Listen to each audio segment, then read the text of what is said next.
trembling as she smoothed the skirts of her gown, a creation of ivory silk with silver embroidery that caught the light and made her feel like she was wearing starlight itself.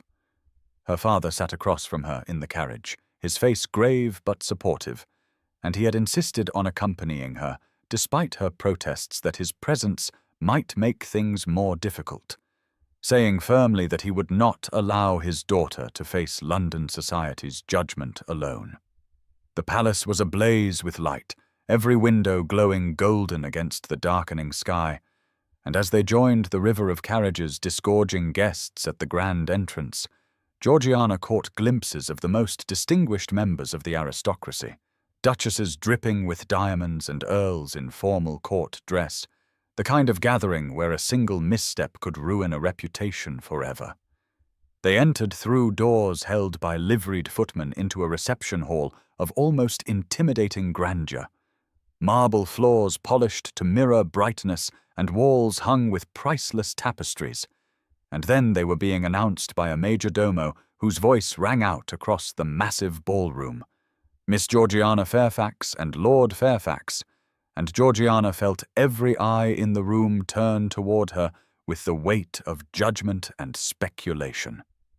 The ballroom was even more magnificent than she had imagined, gilded ceilings soaring overhead with chandeliers so massive they seemed to hold entire galaxies of crystals, mirrors lining the walls to multiply the crowd of perhaps 600 guests into seeming thousands, and an orchestra of 40 musicians playing from a raised platform at one end. The atmosphere was oppressively formal, everyone on their absolute best behavior in the presence of minor royalty, conversations conducted in hushed tones and movements governed by the strict protocols that ruled such events.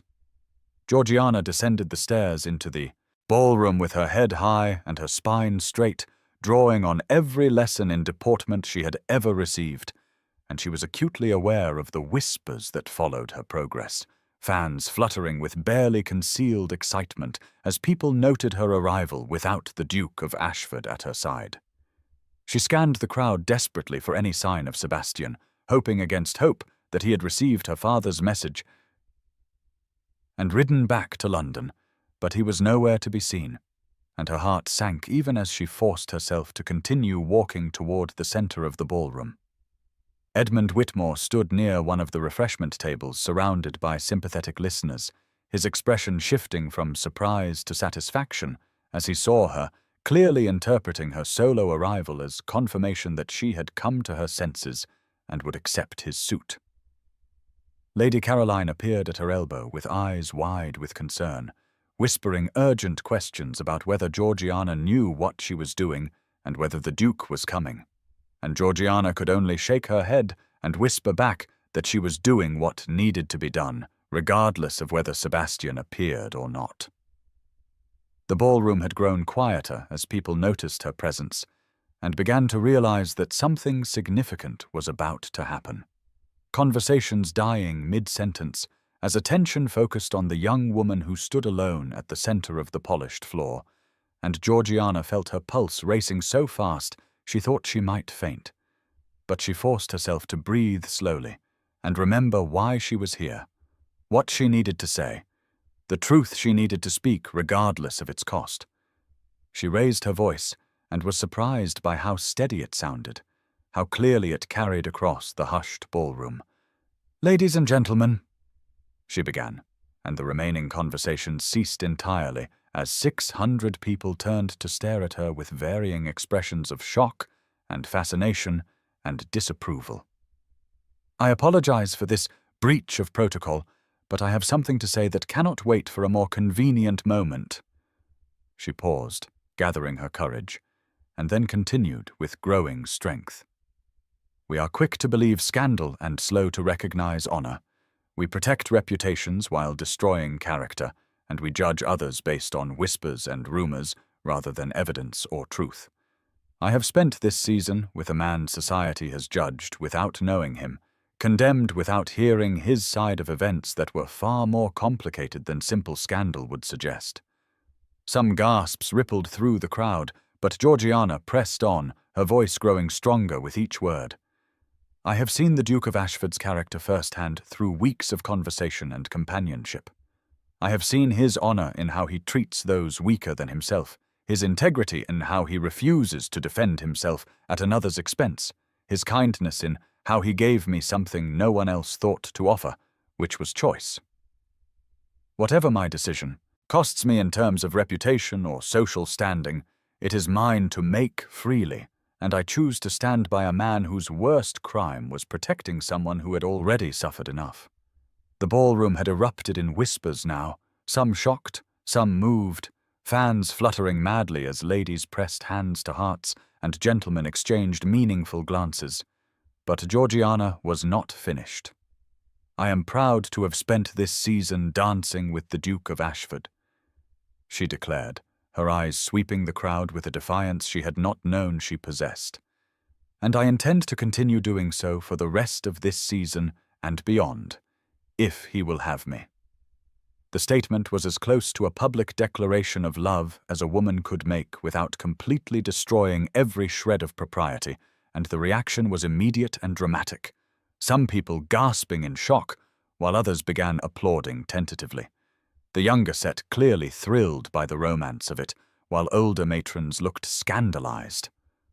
Edmund pushed through the crowd toward her, his face flushed with fury, and what might have been genuine concern twisted into something ugly by wounded pride. "You are throwing away your reputation, your future, for a man who has abandoned you," he said loudly enough for those nearby to hear. "The Duke of Ashford is not even here to defend you or stand by your side.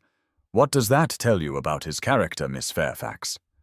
Georgiana turned to face him with a calm she did not feel, her voice quiet, but carrying clearly in the hushed ballroom. "It tells me that he believed I had chosen safety over him, which is what any reasonable person would have done. But I have never been particularly reasonable, Lord Whitmore, and I do not need him to defend me because I am quite capable of standing on my own." Edmund's expression crumbled slightly, confusion and hurt warring with anger. "I tried to save you," he said, his voice dropping to something almost pleading.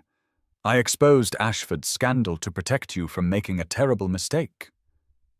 "You protected your own wounded pride," Georgiana replied gently but firmly.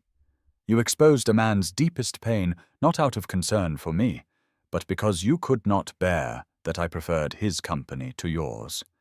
There is a difference between protection and possession, Lord Whitmore, and you have never understood which you were offering me."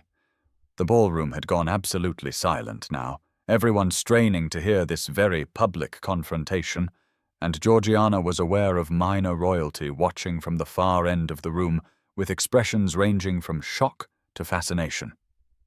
Edmund opened his mouth to respond, but before he could speak, the massive doors at the entrance to the ballroom swung open with enough force to bang against the walls, and every head turned to see Sebastian Wentworth, Duke of Ashford, standing in the doorway in riding clothes covered with dust from hard travel, his hair dishevelled and his cravat askew, completely and utterly improper for a royal event, but somehow more commanding than any man in formal court dress. Georgiana felt her heart stop and then restart at double speed as Sebastian's eyes found hers across the crowded ballroom, and she saw in his face exhaustion and determination, and something that looked like desperate hope as he began walking toward her, the crowd parting before him like water before a ship's prow.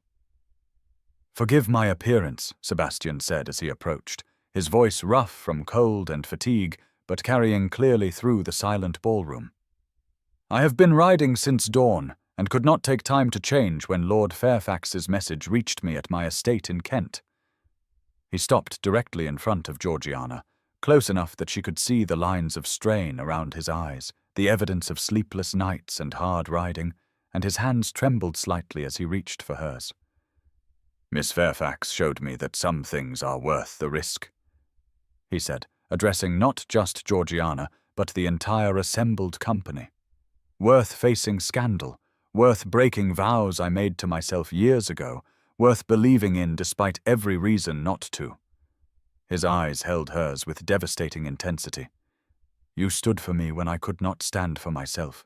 You saw me when I was hiding behind walls of propriety and pride. You chose me when I gave you every reason to choose safety instead. Georgiana felt tears streaming down her face, but she did not care who saw, her voice breaking as she replied, You gave me choice when everyone else wanted to own me. You treated me as an equal when society saw me as a commodity. How could I not love you for that? The gasps that rippled through the ballroom were audible, but Sebastian seemed not to hear them, his focus entirely on Georgiana as he slowly, deliberately went down on one knee in the center of the polished floor, still holding her hands in his. Georgiana Fairfax, he said, his voice carrying to every corner of the hushed ballroom. I am done hiding from life. I am done letting fear of becoming my father prevent me from living. I am done pretending that I do not need anyone, when the truth is that I need you more than I have ever needed anything in my life. Will you marry me?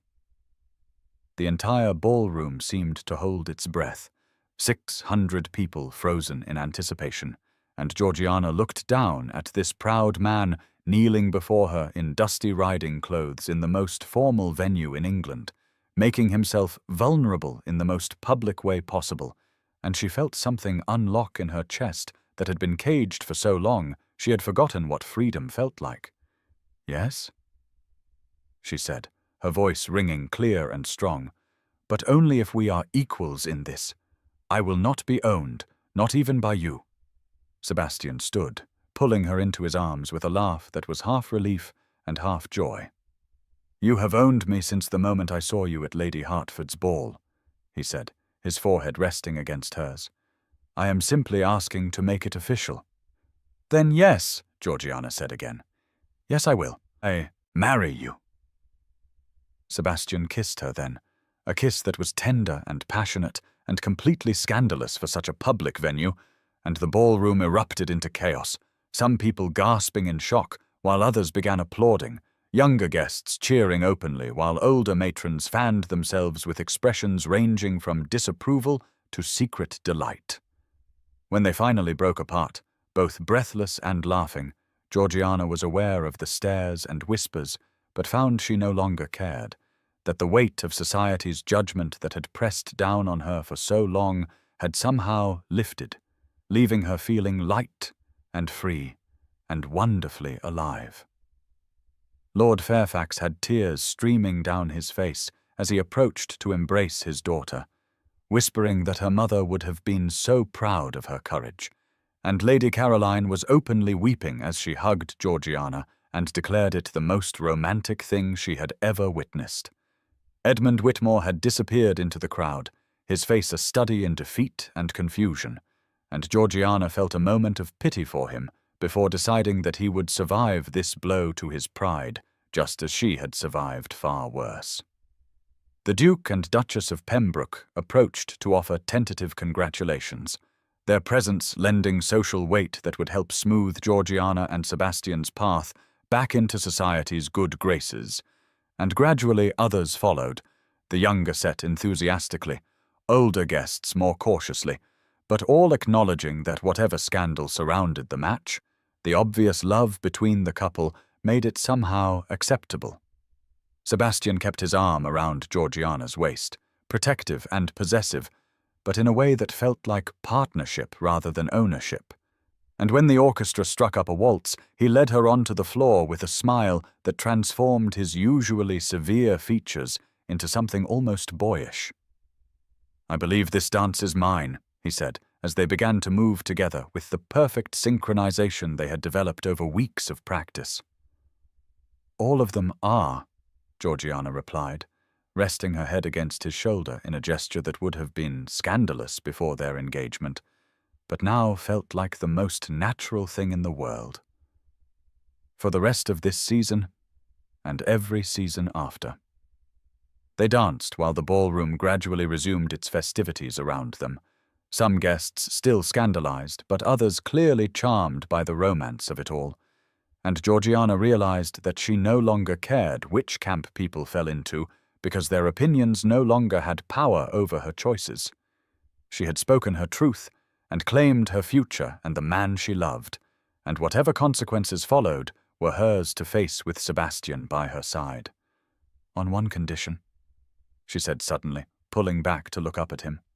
"We face everything together from now on. No more protecting me by shutting me out, no more sacrificing yourself without letting me have a say. We are partners or we are nothing." Sebastian's eyes softened with emotion that made her breath catch. "I promise," he said solemnly. "No more walls, no more secrets, no more trying to shoulder burdens alone. We face everything together as equals." Georgiana smiled, the genuine, unguarded smile he had been trying to earn since the first night they danced, and she saw his expression shift to something almost like awe as he looked at her. "There it is," he murmured. "That smile. I would face any scandal, any judgment, any cost for the privilege of seeing that smile every day for the rest of my life." "Then you had better get used to it," Georgiana said, laughing as he spun her through a turn.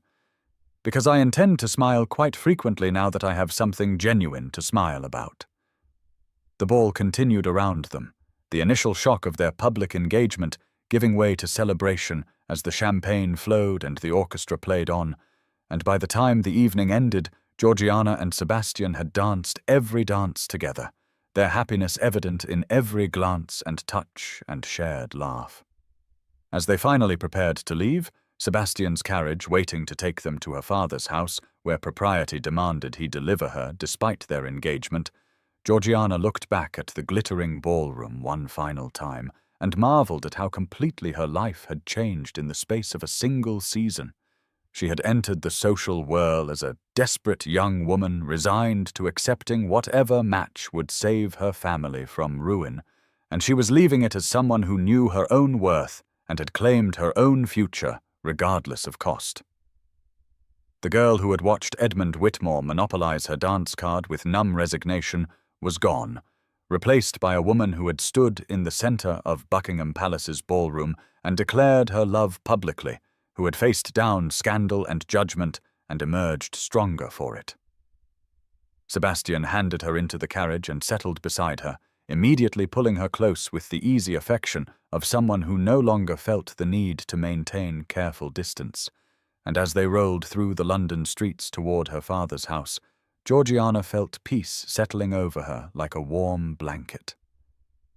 "I was so afraid you would not come," she admitted quietly. "When the messenger said you had gone to Kent, I thought I had lost you before I even had the chance to fight for you." "I almost did not," Sebastian confessed. "I spent 2 days convincing myself that you would be better off without me, that the honorable thing was to disappear and let you salvage your reputation. But then your father's message arrived, and I realized something." He turned to face her, his expression serious in the dim light of the carriage. "I realized that by trying to protect you through absence, I was making the same mistake I made in India, deciding for someone else what they could and could not handle, taking away their agency in the name of protection. You deserved the chance to make your own choice, even if that choice was me despite all the complications that came with it." "And you rode through the night to get here," Georgiana said, touching his face gently. "Yes," Sebastian agreed, catching her hand and pressing a kiss to her palm. "I rode through the night and walked into Buckingham Palace, looking like a vagrant because missing your moment of courage was unthinkable. You fought for me when no one ever has. The least I could do was show up to fight beside you." They arrived at her father's house, and Sebastian walked her to the door, and in the privacy of the shadowed entrance, he kissed her again with a tenderness that made her knees weak. "I love you," he said simply. "I know I have not said it yet tonight, too caught up in proposals and public declarations, but I love you, Georgiana Fairfax, and I intend to spend the rest of my life proving myself worthy of the gift you have given me by choosing to stand by my side." "I love you too," Georgiana replied, her heart so full she thought it might burst. "And you do not need to prove anything. You already gave me the greatest gift anyone could give, which was treating me as though my choices mattered, as though I was more than a transaction or a solution to a problem. You saw me, Sebastian. Really saw me. And that changed everything. The door opened, and Lord Fairfax stood in the entrance hall with tears in his eyes and a smile on his face. And he embraced Sebastian with the warmth of a father welcoming a son, telling him that he would be honored to have such a man marry his daughter, that anyone who made Georgiana smile the way she was smiling now had his blessing and his gratitude. Sebastian promised to call the following day to discuss settlements and wedding arrangements, though he made clear that Georgiana would have equal say in all decisions regarding their future, and Lord Fairfax had laughed and said he would expect nothing less given the woman his daughter had become. Georgiana watched Sebastian's carriage disappear into the night, and then turned to her father with happiness radiating from every pore. "Thank you, Papa," she said quietly, "for sending that message to Kent, for supporting my choice even when it seemed mad, for believing that I deserved to choose my own path." Lord Fairfax hugged her tightly.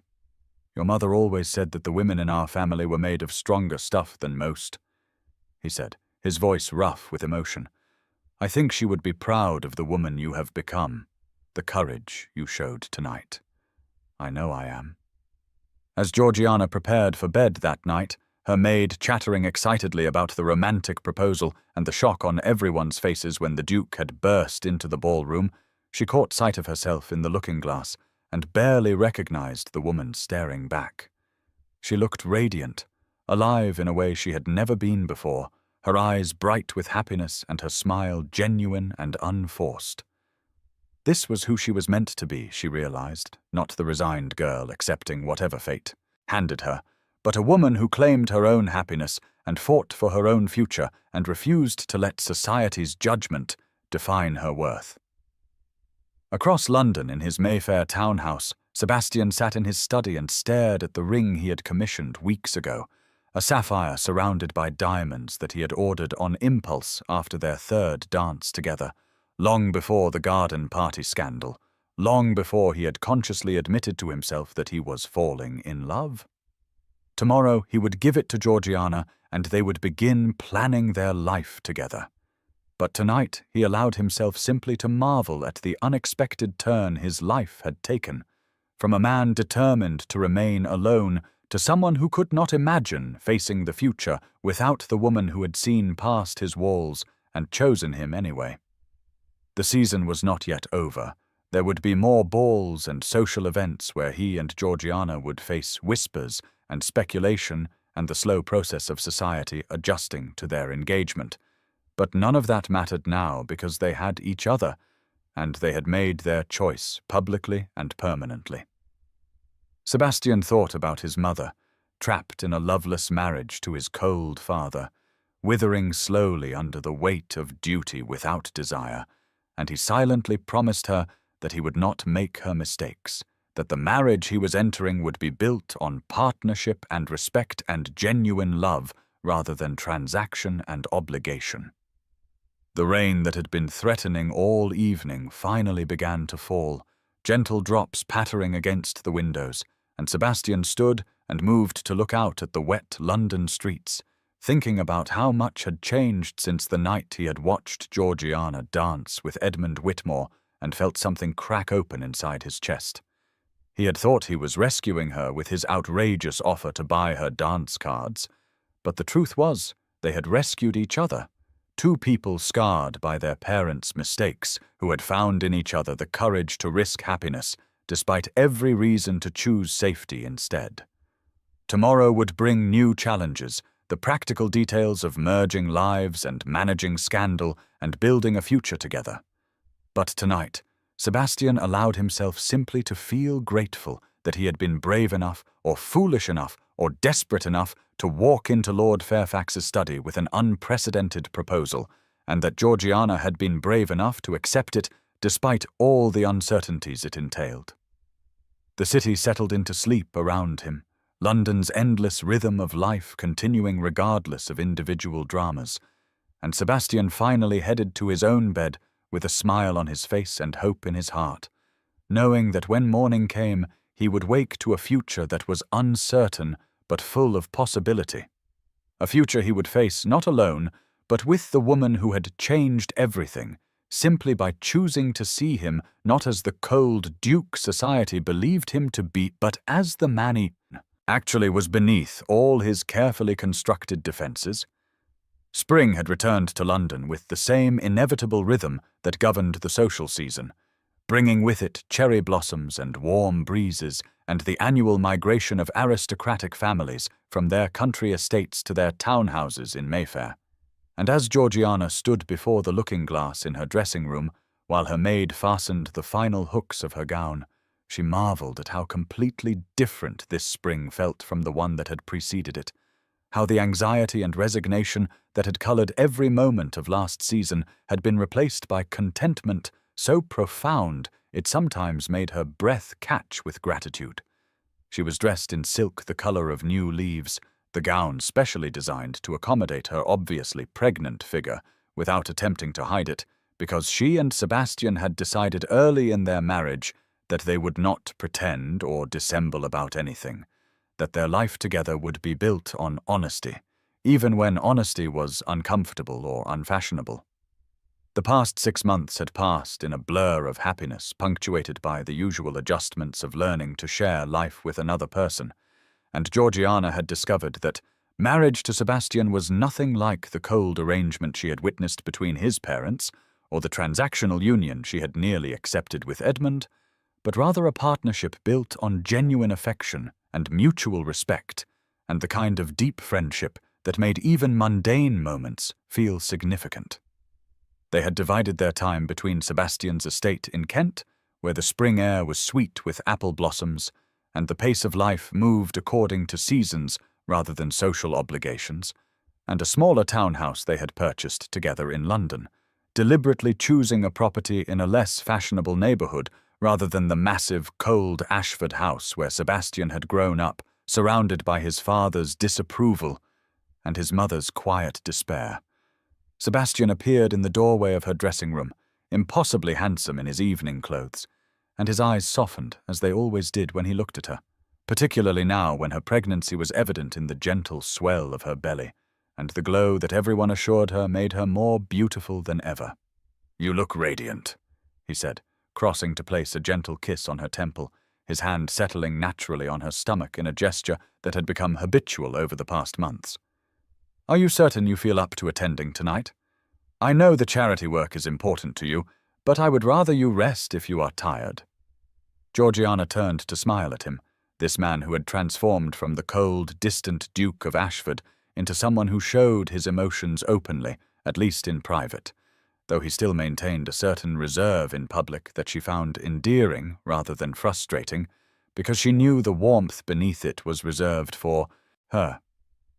"I am perfectly well," she assured him, "and tonight is too important to miss.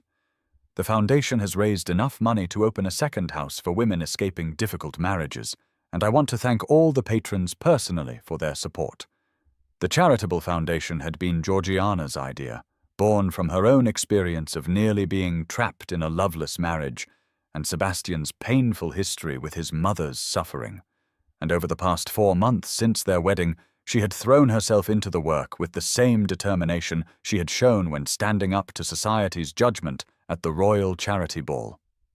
The foundation provided safe housing and financial support for women trying to leave abusive or desperately unhappy marriages, helping them establish independence rather than forcing them to choose between misery and destitution, and the work had given Georgiana's new position as Duchess of Ashford a purpose beyond social obligations and household management.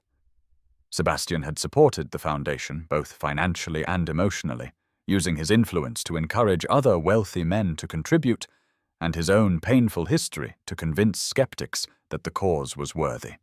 And Georgiana loved him even more for his willingness to be vulnerable in service of helping others. The Duke and Duchess of Pembroke's estate blazed with light as their carriage approached. The opening ball of the new season always held at this magnificent property that rivaled even the grandest royal venues, and Georgiana felt a flutter of nerves that had nothing to do with anxiety and everything to do with the contrast between this arrival and the one she had made at Lady Hertford's ball almost exactly 1 year ago. Then she had been desperate and resigned, accepting Edmund's proprietary claim on her time because she had no other choice, watching the evening unfold with the numb awareness that her future was being decided by financial necessity rather than personal desire. Now she arrived as Sebastian's wife, secure in his love and her own worth, no longer performing for society's approval, but simply living her life according to principles she and Sebastian had chosen together. The majordomo announced them as the Duke and Duchess of Ashford, and Georgiana felt the familiar weight of eyes turning toward them, but the quality of attention was different now, warm rather than judgmental, curious about her obvious pregnancy rather than scandalized by their unconventional courtship. They descended into the ballroom together, Sebastian's hand protective at the small of her back, and people approached to congratulate them on the impending arrival, to express admiration for Georgiana's charitable work, to generally treat them as the established couple they had become rather than the scandal they had once represented. The Ton had largely accepted their match in the end, won over by the obvious romance of their story and by Georgiana's charm as she settled into her role as Duchess, and while there were still a few older matrons who sniffed disapprovingly and whispered about propriety, most of society had moved on to newer scandals and fresher gossip.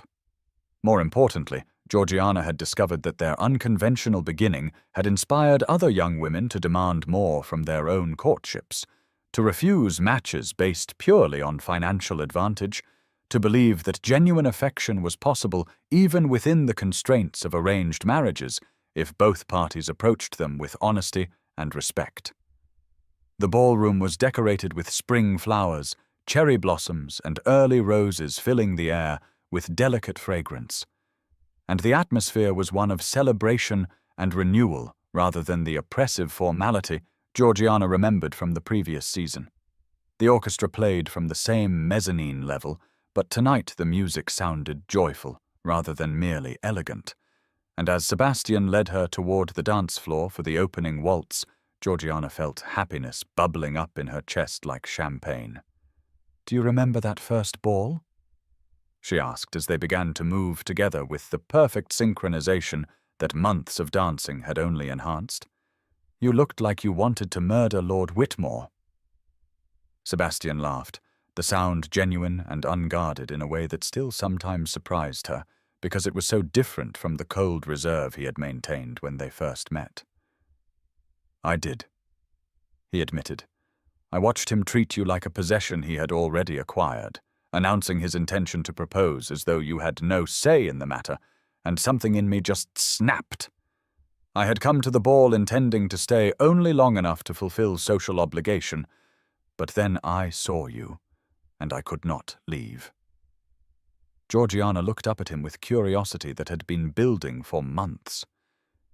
"You did not even know me then," she pointed out. "How could you have such a strong reaction to a stranger's treatment?" Sebastian's expression grew serious, his grey eyes holding hers with the honesty that characterized everything about their relationship now. "Did I not know you?" he countered. "I saw everything I needed to see in those few hours. Your grace under pressure, your dignity despite the humiliation Whitmore was subjecting you to, the way you kept smiling even though your eyes were dying inside with each proprietary touch and presumptuous word. I recognized myself in you, another person trapped by duty and expectation, trying to maintain composure while drowning in resignation." His hand tightened on her waist. "Every wall I had built to protect myself from feeling anything, every vow I had made to remain alone, all of it just cracked when I watched you suffer through that evening. I spent all night in my study trying to convince myself to let it go, to let you accept Whitmore's suit because it was not my place to interfere. But by morning, I knew I could not live with myself if I did not at least try to give you another option." Georgiana felt tears prick her eyes at the raw honesty in his voice. "I never knew," she whispered. "I thought it was pity or perhaps some abstract principle about protecting women from bad marriages because of what happened to your mother. I did not realize you were already falling in love with me even then." "I did not realize it either," Sebastian confessed. I told myself it was about giving you choice, about preventing another woman from being trapped as my mother was trapped. And those things were true. But underneath all those noble justifications was the simple fact that I saw you, and something fundamental shifted inside me, something I had thought permanently frozen after years of watching my parents' cold marriage. And I wanted desperately to know if you might feel even a fraction of what I was beginning to feel. They completed the waltz in comfortable silence, and when the music ended, Sebastian led her from the floor to where refreshments had been arranged, procuring her a glass of cool water and insisting she sit for a moment, despite her protests that she was perfectly capable of standing. A young woman approached nervously, one of this season's debutantes, her eyes bright with the kind of desperate hope Georgiana remembered all too well from her own presentation. "Your Grace," the girl said, curtsying with careful precision. "Might I have a moment of your time? I have heard such wonderful things about your charity work, and I wanted to ask, well, is it true that you refused a viscount to marry the Duke?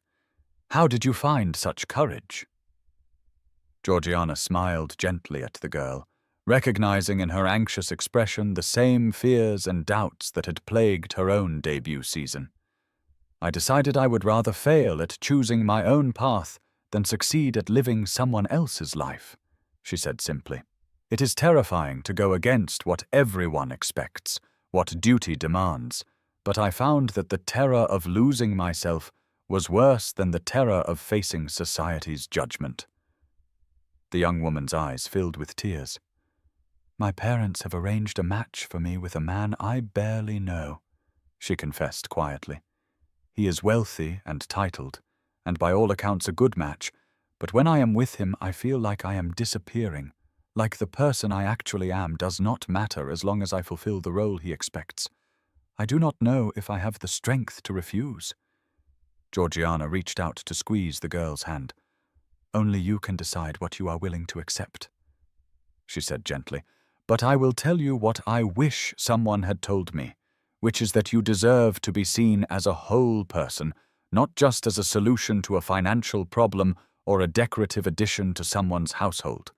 If the man your parents have chosen makes you feel invisible now, marriage will only make that worse.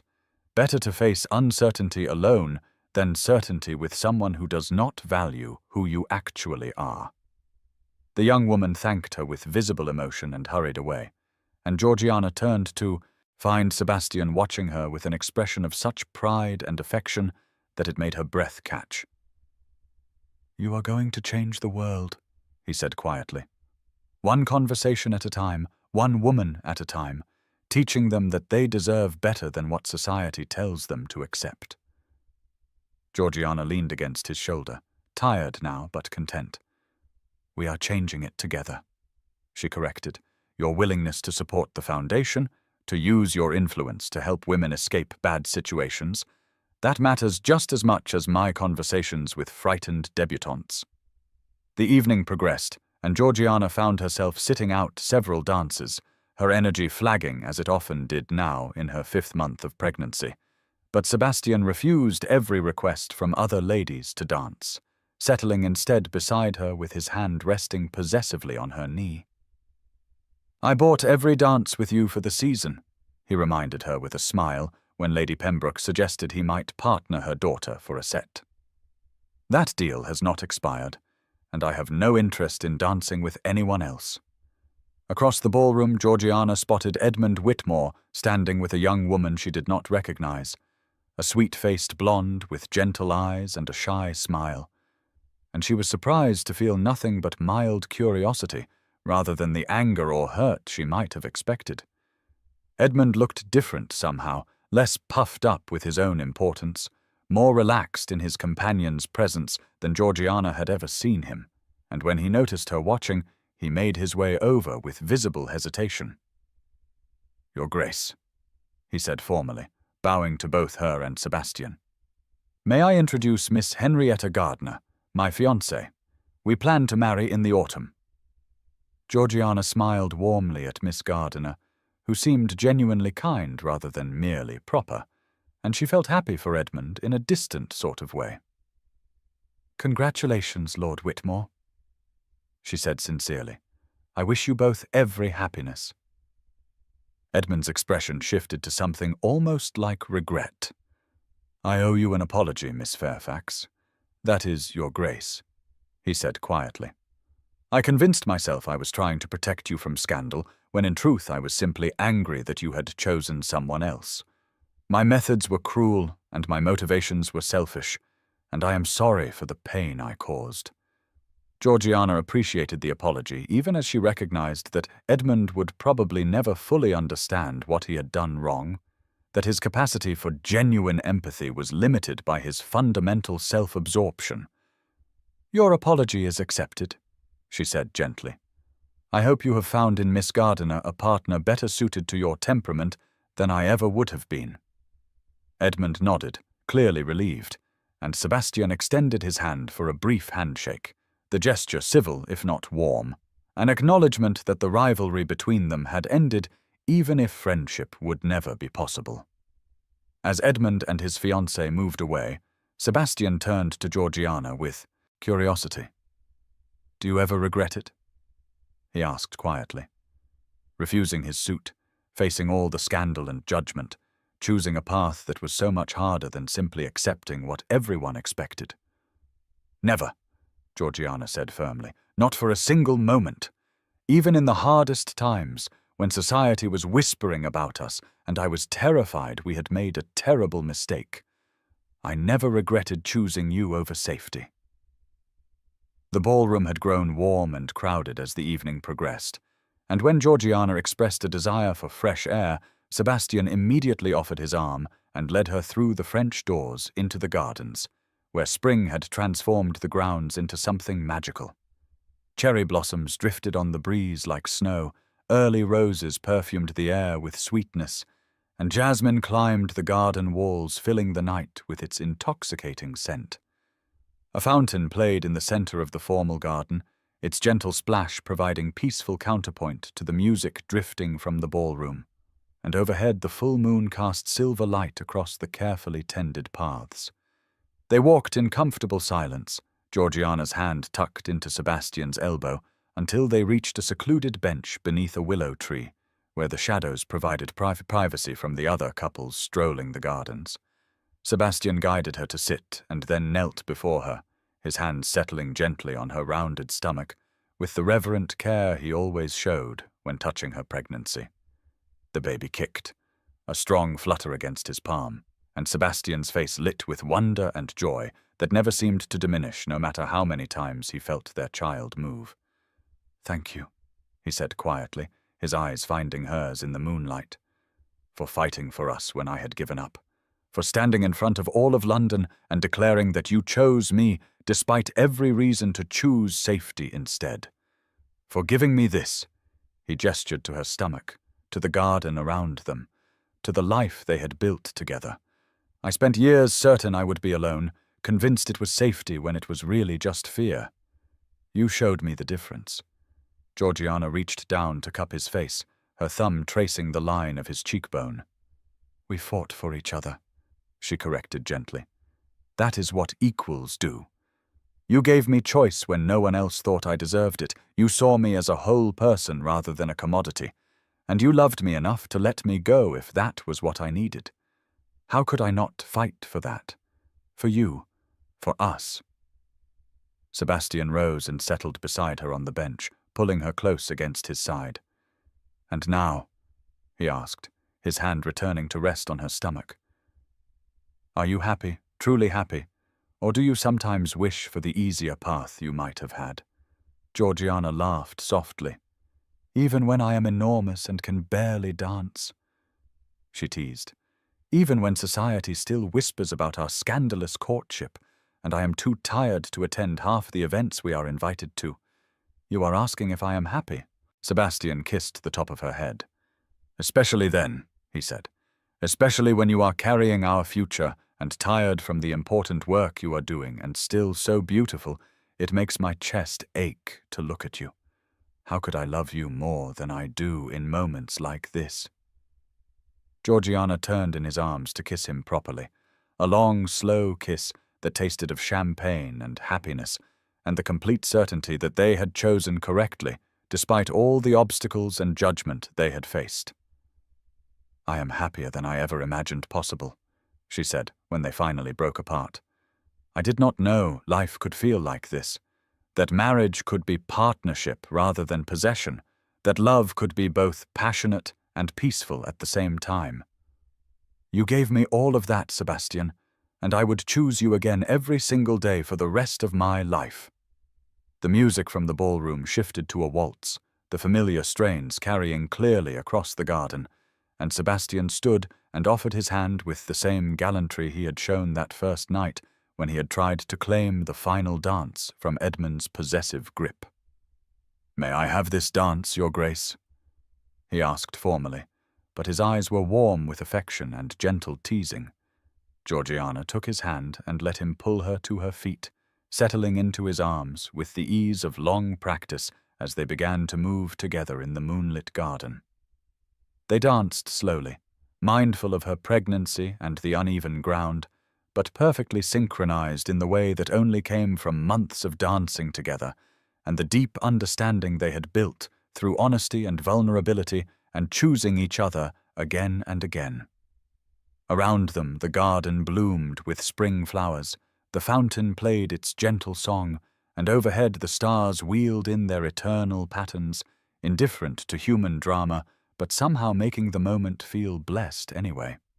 Other couples moved through the shadows, stealing kisses and murmured conversations, but Georgiana and Sebastian were lost in their own world, completely absorbed in each other and the life they were building together.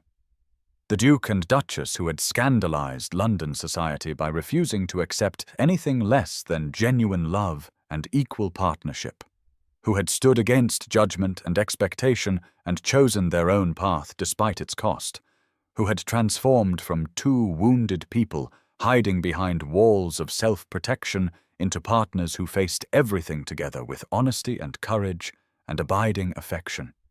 As the waltz ended, and they stood swaying gently in each other's arms, Georgiana rested her head against Sebastian's chest and listened to the steady beat of his heart, and she felt profound gratitude for the courage she had found to speak her truth at the royal charity ball, for Sebastian's willingness to ride through the night to stand beside her, for the life that had unfolded from those moments of bravery when they had both chosen love over safety and partnership over possession. Inside the ballroom, the season's festivities continued, young debutantes hoping for advantageous matches and mothers plotting social strategy and the endless dance of courtship and marriage that would replay itself season after season for as long as society existed. But out in the moonlit garden beneath the cherry blossoms, with Sebastian's arms around her and their child moving gently beneath her heart, Georgiana knew that she and Sebastian had written a different story, one that would perhaps inspire other young women to demand more from their suitors and their lives, to believe that genuine happiness was possible even within the constraints of their world if they had the courage to choose it. The future stretched ahead, full of possibility and uncertainty in equal measure, children to raise and a foundation to grow, and the daily work of building a marriage based on mutual respect and genuine partnership. But Georgiana faced it all with confidence, born from knowing that whatever challenges came, she would meet them with Sebastian by her side, two equals who had chosen each other freely and would keep choosing each other every day for the rest of their lives. And as they finally turned to walk back toward the glowing ballroom, hand in hand, Georgiana thought about the girl she had been 1 year ago, desperate and resigned, and convinced her only value lay in her willingness to accept whatever match would save her family from ruin, and she marveled at how completely she had transformed into someone who knew her own worth and demanded to be seen as a whole person rather than a commodity. That transformation had been painful and frightening and wonderful all at once, requiring courage she had not known she possessed and faith in possibilities she had barely dared to imagine. But every moment of struggle had been worth it for the joy of building a life based on genuine love rather than cold transaction, for the privilege of being truly known by another person and choosing to know them in return, for the simple, profound happiness of dancing in a moonlit garden with the man who had given her choice and partnership and the freedom to become fully herself.